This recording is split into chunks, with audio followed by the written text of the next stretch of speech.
1,00,000 দিয়ে কি ব্যবসা করা পসিবল? জি, আমি আজকে আপনাকে 1,00,000 টাকায় ব্যবসা করার ছোট্ট একটা রোড ম্যাপ দিই। প্রথমত আপনি এমন একটা প্রোডাক্ট সিলেক্ট করবেন যে প্রোডাক্টটার দাম ৳150।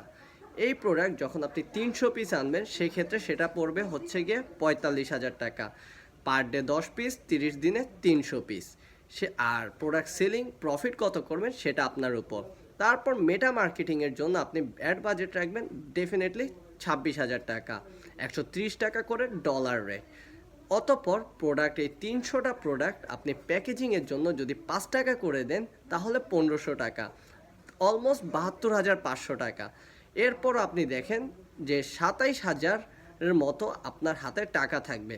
এটা কি করবেন? এই টাকা পরবর্তীতে আপনি যখন আপনার এখান থেকে প্রোডাক্ট অর্ধেক সেল হয়ে যাবে সেটার সাথে প্রোডাক্ট রোটেট করে আপনি রিইনভেস্ট করবেন।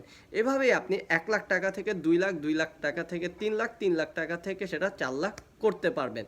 আইডিয়াটা ভালো লাগলে definitely like, comment and do subscribe.